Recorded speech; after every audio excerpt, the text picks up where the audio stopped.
Hi friends, கடந்த வாரம் சரிகமபால music director round தான் நடந்திருக்கு.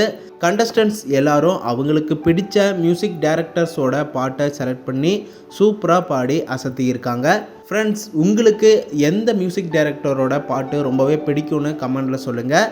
கனிஷ்க் அண்டு ஸ்ரேயா இவங்க 2 பேரும் சேர்ந்து முன்தினம் பார்த்தேனே பார்த்ததும் தோற்றேனே அப்படிங்கிற செம்மையான ஒரு பாட்டை தான் செலக்ட் பண்ணி 2 பேருமே அட்டகாசமாக பாடியிருந்தாங்க.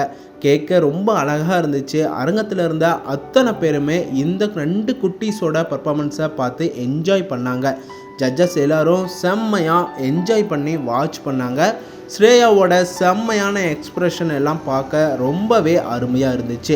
கனிஷ்கை பற்றி சொல்ல வேண்டியதே இல்லை. செம்ம எக்ஸ்ப்ரெஷனோட வேறு லெவல் பர்ஃபார்மன்ஸை கொடுத்து அசத்தியிருக்காரு. ஜட்ஜஸ் எல்லாரும் யாராவது ஒருத்தருக்கு தான் கோல்டன் பர்ஃபார்மன்ஸ் கொடுப்போம் அப்படின்னு காம்படிஷனாக தான் இந்த ரவுண்டை பாட வச்சுருக்காங்க.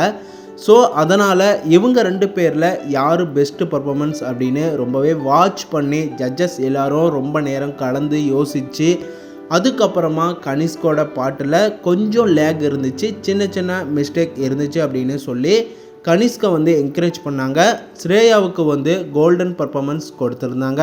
ஸ்ரேயா அண்டு கனிஷ்கோட சூப்பர்வான இந்த காம்போ பர்ஃபார்மன்ஸ் உங்களுக்கும் பிடிச்சிருந்துச்சா? அப்போ இந்த வீடியோவுக்கு லைக் பண்ணுங்கள், கமெண்ட் பண்ணுங்கள், நம்ம சேனலை சப்ஸ்கிரைப் பண்ணி சப்போர்ட் பண்ணுங்கள் அண்ட் பெல் ஐக்கனையும் கிளிக் பண்ணிக்கோங்க.